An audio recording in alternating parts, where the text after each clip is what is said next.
बिस्मिल्लाहिर्रहमानिर्रहीम, अस्सलाम वालेकुम। मैं हूं ईसा नकवी। डोनाल्ड ट्रंप हैं, उन्होंने कहा कि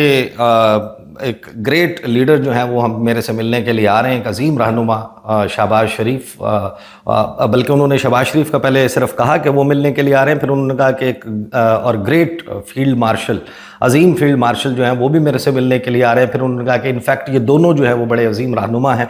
ये मुलाकात के लिए आ रहे हैं। और इस मुलाकात में उन्होंने कहा कि अभी हम लेट हो गए हैं इस मुलाकात के लिए, लेकिन हो सकता है कि वो अभी यहीं पर वाइट हाउस में हमारा इंतज़ार कर रहे हैं। और फिर ज़ाहिर है कि लेट ये मुलाकात शुरू हुई। और डोनाल्ड ट्रंप को जो लोग जानते हैं, डोनाल्ड ट्रंप अमूमन जो दोस्त ममालिक हैं उनके रहनुमाओं को, या जिनको वो दोस्त समझते हैं, उनके रहनुमाओं के लिए बहुत ज़्यादा जो है वो इसमें सिफ्त का इस्तेमाल करते हैं, एडजेक्टिव्स यूज़ करते हैं उनकी पर्सनालिटी को एक्सप्लेन करने के लिए। उनको ग्रेट करार देते हैं, उनको कभी बहुत ही जो है वो ज़हीन फ़तीन करार देते हैं, कुछ को अपना भाई करार दे देते हैं कि he is just like my twin brother. या फिर जिस तरह वो अब्दुल फत्ताह अल सीसी के बारे में कहते थे कि of all the dictators I love Abdel Fattah el Sisi the most. Viktor Orban को वो अपना ट्विन ब्रदर कहते थे, कभी वो जायर बोल्सोनारो को अपना ट्विन ब्रदर कहते थे। मोहम्मद बिन सलमान की बड़ी तारीफ़ करते हैं, व्लादिमीर पुतिन या शी जिनपिंग, या फिर आपने देखा होगा कि जो नॉर्थ कोरियन डिक्टेटर हैं उनका तारुफ जो है वो बड़े अच्छे अल्फाज में कराते हुए नजर आते हैं। बहरहाल डोनाल्ड ट्रंप ने इन अल्फाज के साथ जो है मीडिया को बताया कि मैं मिलने जा रहा हूं और मेरी मुलाकात होने जा रही है पाकिस्तानी डेलीगेशन के साथ। और फिर ये मुलाकात होती है। जो तस्वीर आई हैं उन तस्वीर के मुताबिक पाकिस्तानी डेलीगेशन में फील्ड मार्शल सैयद आसिम मुनीर थे, वज़ीर आज़म शहबाज शरीफ थे, और जो पाकिस्तान के चीफ ऑफ प्रोटोकॉल हैं फॉरेन ऑफिस के उस्मान टीपू साहब, वो इस मुलाकात में मौजूद थे। उसके अलावा तस्वीर में कम अज़ कम जो अभी तक मेरे सामने आई हैं, अंदर किस किस को एग्जैक्टली इस मीटिंग का एक्सेस मिला, ये अभी तक जो है वो इसकी तफसीलात सामने नहीं आई। अलबत्ता तस्वीर में देखा जा सकता है बड़ा क्लियरली कि जिन तीन लोगों का मैंने नाम लिया ये वहाँ पर मुलाकात में मौजूद थे। अब प्रेस इंटरेक्शन नहीं हुआ और एक क्लोज्ड फॉर मीडिया जो है वो रखा गया इसको, और बड़ा ही लिमिटेड एक्सेस जो वहाँ पर वाइट हाउस में ऑफिशियल मीडिया मौजूद होता है। गेटी इमेजेस ने इसके कुछ तस्वीर जो हैं वो जारी की हैं। उनको भी जाहिर है कि वहाँ पर जो ऑफिशियली स्टाफ होता है जो इसको कैप्चर करता है, और दो रिपोर्टर्स हैं जिनको इनसाइड वाइट हाउस एक्सेस मिला था। एक जहाज़ेब अली हैं, दूसरा नुमान है, उनको एक्सेस मिला था। लेकिन उनके हवाले से भी जाहिर है कि ये कंफर्म नहीं है कि उनको इंटरेक्शन करने का मौका मिला या नहीं, उनका इंटरेक्शन हुआ या नहीं। अब जो मुलाकात की तस्वीर सामने आई हैं उन तस्वीर को देखकर तो बाकायदा ये लगता है कि बहुत ही ज़बरदस्त किस्म का ये इंटरेक्शन हुआ। और उसमें शहबाज शरीफ जो हैं वो बिल्कुल दाएं हाथ पर बैठे हुए नज़र आते हैं डोनाल्ड ट्रंप के, साथ ही फील्ड मार्शल सैयद आसिम मुनीर। और फिर जो मुलाकात है उस मुलाकात के बाद ली जाने वाली तस्वीर में बाएं जानिब फील्ड मार्शल सैयद आसिम मुनीर हैं और दाएं जानिब डोनाल्ड ट्रंप के शहबाज शरीफ। और डोनाल्ड ट्रंप ने थम्स अप किया हुआ है, जिसका मतलब ये है कि उस मुलाकात के हवाले से डोनाल्ड ट्रंप जो हैं मुतमईन है खासे कि वो मुलाकात बड़े बेहतरीन अंदाज में हुई। और फिर जो इमेजेस जारी किए गए उसमें बड़ी ही हंसते मुस्कुराते हुए नज़र आ रहे हैं पाकिस्तानी डेलीगेशन में सैयद आसिम मुनीर भी, शहबाज शरीफ भी। और शहबाज शरीफ ने अपने मखसूस अंदाज में, यानी दोनों हाथ अपने वो नीचे रखते हैं और दूसरे बंदे को मजबूर करते हैं कि वो अपने दोनों हाथ उनके हाथों पर रखे। और मार्को रूबियो जो अमरीकी वज़ीर ख़ारजा हैं उन्होंने रखा हुआ और वो कहकहा लगा रहे हैं। वो तस्वीर जो है वो इस वक्त बड़ी वायरल है, गेटी इमेजेस ने जारी की है। अब इस मीटिंग के हवाले से जाहिर है कि एक मखसूस माहौल है जिसमें ये मीटिंग हुई है। और हैरान कुन तौर पर वो बर्थडे की जो कॉल की गई थी डोनाल्ड ट्रंप की तरफ से नरेंद्र मोदी को, वो प्रैंक कॉल साबित हुई, जिसमें उन्होंने मोदी को भी बड़ा ग्रेट लीडर कहा था। लेकिन फिर जो उनकी तकरीर है यूनाइटेड नेशंस जनरल असम्बली में, वो तकरीर बताती है कि मामलात इंडिया के साथ को बहुत बेहतर नहीं हुए। और फिर उसी मुलाकात, उस टेलीफोन कॉल के बाद امریکہ نے کچھ بہت ہی اہم سٹیپس جو ویزاز کے حوالے سے اٹھایا ہے، چابہار پورٹ کو سینکشن کرنے کے حوالے سے، انڈیا کے اوپر جو پابندیاں نئی ہیں، ٹیرفس والے معاملے پر کوئی بریک تھرو ابھی تک نہ ہونا، نہ اس کی کوئی راہ نظر آنا، واضح لگتا ہے کہ ایک پرینک ہوا ہے نریندر مودی کے ساتھ، اور نریندر مودی شاید اسی وجہ سے نیو یارک میں اقوام متحدہ جنرل اسمبلی اجلاس کے لیے نہیں پہنچے۔ بہرحال یہ ایک سیپریٹ سبجیکٹ ہے، اس پر ہم بعد میں بات کریں گے۔ پاکستان کے ساتھ کیا بات ہوئی ہے اور کیا بات ہو سکتی ہے؟ ظاہر ہے کہ ملاقات اگر اپنے ایلوکیٹڈ ٹائم سے زیادہ چلی ہے تو اس کا مطلب یہ ہے کہ بہت سارے معاملات، اب ڈونلڈ ٹرمپ آج کل جن معاملات پر بہت زیادہ فوکس کر رہے ہیں اس میں ظاہر ہے کہ اسرائیل کا معاملہ، مڈل ایسٹ کا معاملہ، ایران کا معاملہ اور بگرام ایئر بیس آج کل تسلسل کے ساتھ وہ اس کا تذکرہ کر رہے ہیں۔ تو پاکستان سے ریلیٹڈ جو معاملات ہیں اس میں یہ غیر ممکن ہے کہ روس کا، چین کا، انڈیا کا، سعودی عرب کا، اسرائیل کا، مڈل ایسٹ کا، ایران کا اور افغانستان کا معاملہ ڈسکس نہ ہوا ہو۔ یہ بات یقینی ہے کہ انہوں نے بگرام ایئر بیس کے حوالے سے اپنے جو پوائنٹ آف ویو ہے کہ وہ بگرام ایئر بیس کا کنٹرول واپس چاہتے ہیں، یہ معاملہ رکھا ہوگا، اور اس کے لیے انہوں نے یہ اعلان کیا، انہوں نے کہا کہ میں اس کا کنٹرول اس وجہ سے لینا چاہتا ہوں کہ ایک تو یہ بنائی امریکہ نے تھی جو کہ فیکچولی انکریکٹ ہے، وہ اس وقت سوویت یونین نے جو ہے وہ 50s میں بنائی تھی وہ بگرام ایئر بیس۔ بہرحال انہوں نے دعویٰ کیا کہ یہ امریکہ نے بنائی ہے، اور دوسرا وہ اس کا کنٹرول اس لیے چاہتے ہیں کہ یہاں سے 1 گھنٹے کی پرواز پر جو چین ہے اس کی ایٹمی جو اس کے یورینیم انریچمنٹ کے، ایٹم بم بنانے کے جو اس کی اسٹریٹجک انسٹالیشنز ہیں، وہ ساری کی ساری اس کی 1 گھنٹے کی پرواز میں آتی ہیں، لہٰذا میں بگرام ایئر بیس کا کنٹرول چاہتا ہوں۔ اب اس کے لیے ظاہر ہے کہ پاکستان وہ ڈائریکٹلی جو طالبان ہیں، طالبان رجیم ہے، ڈائریکٹلی انڈائریکٹلی ان کے ساتھ بھی امریکی انتظامیہ جو ہے وہ انگیج کرنا شروع کر چکی ہے، بیانات جو ہیں وہ ایکسچینج ہونا شروع ہو چکے ہیں، لیکن پاکستان اس معاملے میں کلیدی ہے، تو یہ معاملہ رکھا گیا ہوگا۔ دوسرا جو ایران اور اسرائیل کے درمیان جنگ ہے، اس جنگ کے خاتمے کے بعد یہ بات بڑی شد و مد سے کہی گئی امریکہ کی طرف سے، اور اس میں یہ بتایا گیا کہ پاکستان جو ہے وہ اس میں کردار ادا کر رہا ہے ایران کے ساتھ معاملات کو طے کرنے کے حوالے سے۔ اب حیران کن طور پر جو ایرانین سپریم لیڈر ہیں، انہوں نے جس وقت یونائٹڈ نیشن جنرل اسمبلی کا اجلاس ہو رہا تھا، اس وقت انہوں نے انرچمنٹ کے حوالے سے جو یورینیم کی افزودگی کا معاملہ ہے اس پہ یہ بتایا کہ 60% جو ہے وہ اس کی جو انرچمنٹ ہے وہ ایران کر رہا ہے، اور انہوں نے یہ اگرچہ کہا کہ ہمارے عزائم نہیں ہیں کہ ہم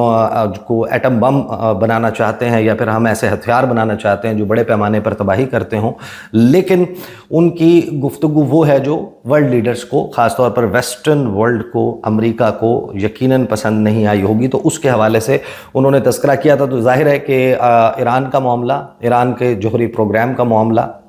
وہ انڈر ڈسکشن آیا ہوگا۔ انڈیا والے معاملے پر ظاہر ہے کہ جس طریقے سے امریکی صدر ایک پھندا کستے ہوئے نظر آتے ہیں، جس پہ میری انڈرسٹینڈنگ تو یہی ہے کہ انڈیا کے ساتھ the Americans want, Donald Trump wants to cut a better deal, ان سے ایک بہتر ڈیل جو ہے وہ کٹ کرنے کے لیے اتنا دباؤ بڑھا رہے ہیں، رشیا سے اس کو دور کرنے کے لیے، رشین آئل امپورٹس سے روکنے کے لیے، اور اس کے جو ظاہر ہے کہ گلوبل ساؤتھ کے حوالے سے، برکس کی ایکسپینشن کے حوالے سے جو عزائم ہیں اس سے روکنے کے لیے، اور پھر اپنی سے ڈیفنس پرچیزز وہ یہ چاہتا ہے امریکہ کے وہ ہوں، اور ان کو ایک بیٹر جو ہے وہ ٹیرف ملے، انڈیا زیادہ امپورٹس کرے، اور امریکہ جو ہے وہ ظاہر ہے کہ زیادہ ایکسپورٹس کر پائے انڈیا کو۔ اس حوالے سے یقیناً انڈیا والا معاملہ زیر بحث آیا ہوگا، اس کا تذکرہ ہوا ہوگا، جو پاکستان اور انڈیا کے درمیان جنگ ہوئی اس کا معاملہ زیر بحث آیا ہوگا، پھر جو پاکستان اور سعودی عرب کے درمیان اسٹریٹجک میوچل ڈیفنس ایگریمنٹ ہوا ہے SMDA، اس کے بارے میں ظاہر ہے کہ اب لوگوں کو علم ہے، اور زیادہ رائے یہی ہے کہ امریکہ को मालूम था, अमेरिका को कॉन्फिडेंस में लेकर या अमेरिका को इन्फॉर्म करके ये डील हुई है। इसी वजह से वाइट हाउस ने या स्टेट डिपार्टमेंट ने कतई तौर पर नेगेटिवली रिएक्ट नहीं किया इस डील के हवाले से। तो यकीनन ये डिस्कशन में आया होगा। और अब डोनाल्ड ट्रंप ये भी चाहते हैं, उनकी जो मुलाकात हुई मुस्लिम ममालिक के सरबराहान के साथ, जो उनके हेड ऑफ डेलीगेशंस थे उनके साथ न्यूयॉर्क में, उसमें उन्होंने वाज़े तौर पर ये कहा कि वो इज़राइल के मामले पर नॉर्मलाइजेशन, तो यकीनन पाकिस्तान का क्या किरदार इस हवाले से हो सकता है, इज़राइल को तस्लीम करना किन बुनियादों पर हो सकता है, उसके लिए जो मुस्लिम वर्ल्ड है उसकी डिमांड और पैलेस्टीनियंस उनके राइट्स के हवाले से कि वो उनका तहफ़्फ़ुज़ हो सके, उसको सेफ गार्ड किया जा सके, उस दोनों यानी कि तरफ़ैन जो हैं वो खुश हों और इस मामले के ऊपर कोई सेटलमेंट हो, तो यकीनन ये मामला भी ज़ेर बहस आया होगा। और साथ में रूस के हवाले से यकीनन आपको याद होगा कि जो इमरान खान साहब का दौरा हुआ था, उस वक्त मामलात यूक्रेन जंग, उस वक्त मामलात कहाँ पर थे, और उसके बाद अमेरिका ने बहुत सारे ममालिक को रूस के साथ ताल्लुकात पर पनिश भी किया। लेकिन हमारी जो डोमेस्टिक प्रेशर्स थे उसके हवाले से आपको याद होगा कि एक बड़ी प्रेस कॉन्फ्रेंस की थी मुसद्दिक मलिक साहब ने, और उन्होंने कहा था कि हमने ऑयल इंपोर्ट करना शुरू कर दिया है, रिफाइनरीज़ में जा रहा है और अब हम मज़ीद ऑयल इंपोर्ट करेंगे और जहाज़ आएंगे, लेकिन वो जहाज़ों का सिलसिला रुक गया। तो रूस वाले मामले पर तो अमेरिका को पाकिस्तान से कोई ख़ास शिकायत नहीं होगी, लेकिन फिर जाहिर है कि दो तीन मामला जिनके ऊपर डोनाल्ड ट्रंप पाकिस्तान के ऊपर जो है वो ख़ास फोकस रखे हुए हैं वो यकीनन अंडर डिस्कशन आए होंगे। एक तो मामला जाहिर है कि जो रिलेटेड है क्रिटिकल मिनरल्स के हवाले से, वो यकीनन ज़ेर बहस आया होगा। अमरीकी सदर ने, डोनाल्ड ट्रंप ने पाकिस्तान को कंपैरेटिव अगर आप एनालिसिस करें साउथ एशिया का, जनूबी एशिया का, तो उसमें दीगर ममालिक के मुकाबले में इंडिया तो खैर बहुत ही ज़्यादा उसको जो है वो एक तरीके से पनिश किया गया है, लेकिन बाकी ममालिक का देखें, बांग्लादेश को देखें, चाइना को देखें, इस रीजन में जो है वो दीगर ममालिक को देखें तो पाकिस्तान को पर सबसे कम टैरिफ जो है वो लगाया गया। लिहाजा जो पाकिस्तान की कंपैटिटिवनेस है अपने रीजनल ममालिक के साथ, वो बड़ी उसमें पाकिस्तान को एज है। पाकिस्तान अपनी एक्सपोर्ट्स अगर चाहे तो बहुत ज़्यादा बढ़ा सकता है, ख़ासतौर पर टेक्सटाइल सेक्टर में एक बड़ा बूम आ सकता है। तो उसको, उस इनायत को जो है वो रखते हुए उन्होंने ज़ाहिर के साथ में दीगर मामलात, ख़ासतौर पर पाकिस्तान का जो क्रिटिकल मिनरल्स का सेक्टर है, चाइना के जो क्रिटिकल मिनरल्स के ऊपर होल्ड है, यानी मुख्तलिफ जो अहम तरीन मादनियात हैं जिनका अहम तरीन डिफेंस के सेक्टर में इस्तेमाल है, जिनका आज की जो गैजेटरी है, मोबाइल फ़ोन की बैटरीज से लेकर जो इलेक्ट्रिक व्हीकल्स हैं, उसके अलावा जो उनका डिफेंस पर्पसेस से इस्तेमाल है, रॉकेट्स में, मिसाइल्स में, स्पेस शटल्स में, न्यूक्लियर रिएक्टर्स में जिनका इस्तेमाल है, ग्रेफाइट है, क्रोमियम, कोबाल्ट, निकल, ये वो क्रिटिकल मिनरल्स हैं जो अमेरिका चाहता है कि किसी तरीके से इनकी जो सप्लाई लाइंस पर चीन की इजारादारी है उसको ख़त्म किया जाए और ख़ुद मुख्तलिफ ममालिक के साथ क्रिटिकल मिनरल्स के शोबे में मुआहदे किए जाएँ। तो पाकिस्तान के ऊपर ख़ास नज़र है। एक इब्तदाई जो है वो मुआहदा और अंडरस्टैंडिंग, जो मेमोरेंडम ऑफ अंडरस्टैंडिंग है, वो पाकिस्तान और अमेरिका के दरमियान ऑलरेडी हो चुका है।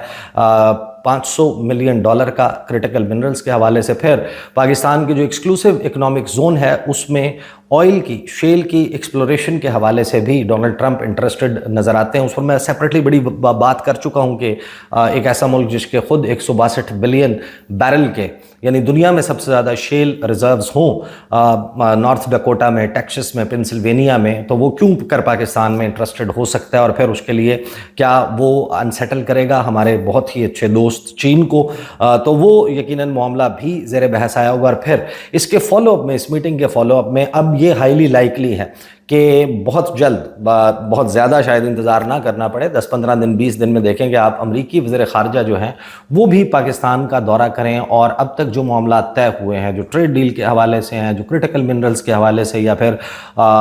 हाइड्रोकार्बन्स की एक्सप्लोरेशन है उसके हवाले से मुआहदों को हतमी शक्ल देने के लिए वो भी जल्द पाकिस्तान का दौरा करें। तो ओवरऑल देखा जाए तो ये मुलाकात जो है बड़े पॉजिटिव नोट पर होती हुई नज़र आती है। और امریکہ بظاہر جو ہے وہ جو آپ کو پتہ ہے کہ جمہوریت کے حوالے سے یا پھر ہیومن رائٹس اور دیگر معاملات کے حوالے سے امریکہ پوری دنیا میں ان کا چیمپئن بنتا ہے، اس پر بات کرتا ہے. جو پاکستان میں کنسرنز ہیں اس کے حوالے سے امریکہ جو ہے وہ کچھ زیادہ انٹرسٹڈ نظر نہیں آتا. دے آر ناٹ بادرڈ اور دے ڈو ناٹ کیئر. اس سارے معاملے میں واضح اشارہ یہی ملتا ہے کہ